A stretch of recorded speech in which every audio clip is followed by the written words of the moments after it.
Assalamualaikum warahmatullahi wabarakatuh.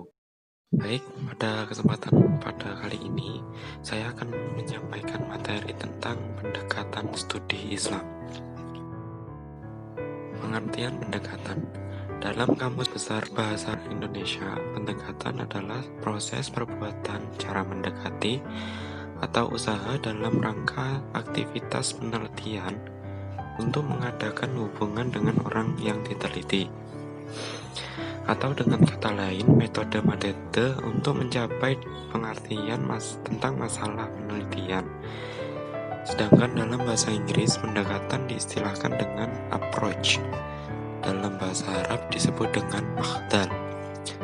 Secara terminologi, Mulyanto Sumardi menyatakan bahwa pendekatan bersifat aksiomatik, terdiri dari serangkaian asumsi mengenai hakikat bahasa dan pengajaran bahasa, serta belajar bahasa. Dalam arti lain, pendekatan adalah cara pandang atau paradigma yang terdapat dalam suatu bidang ilmu yang selanjutnya digunakan dalam memahami agama. Fungsi dari pendekatan studi Islam sendiri adalah memudahkan seseorang untuk mengetahui dan mendalami Islam secara luas dan menyeluruh agar tidak muncul pola pikir yang dangkal. Macam-macam pendekatan dalam studi Islam. 1. Pendekatan teologis. Pendekatan teologis diterjemahkan sebagai upaya memahami dan meneliti agama dengan menggunakan kerangka ilmu yang bertolak dari suatu keyakinan bahwa wujud empirik dari suatu keyakinan yang menjustifikasi kebenaran agamanya sendiri.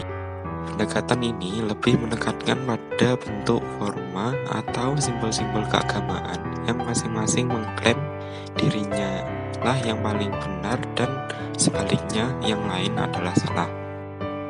2. Pendekatan antropologis. Antropologis adalah ilmu yang mempelajari tentang segala aspek dari manusia, terdiri dari aspek fisik dan non-fisik, dan berbagai pengetahuan tentang kehidupan lainnya yang bermanfaat. Pendekatan antropologis adalah salah satu upaya memahami agama dengan cara melihat praktik keagamaan yang tumbuh dan berkembang dalam masyarakat. 3. Pendekatan sosiologis.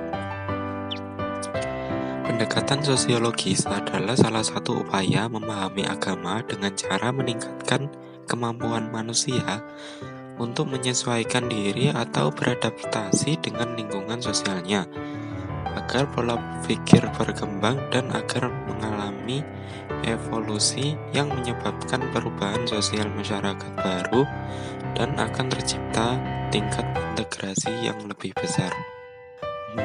Pendekatan filosofis. Pendekatan filosofis merupakan studi proses tentang kependidikan yang didasari dengan nilai-nilai ajaran Islam menurut konsep cinta terhadap kebenaran, ilmu dan hikmah yang bersumber dari Al-Quran dan hadis. Dalam arti praktisnya adalah suatu pendekatan yang penilaiannya berdasarkan akal rasional. Ukuran benar dan salahnya ditentukan dengan penilaian akal, apakah bisa diterima oleh akal atau tidak. 5. Pendekatan historis. Pendekatan historis adalah salah satu upaya memahami agama dengan menumbuhkan perenungan untuk memperoleh hikmah dengan cara mempelajari sejarah nilai-nilai Islam yang berisikan kisah dan perumpamaan. 6.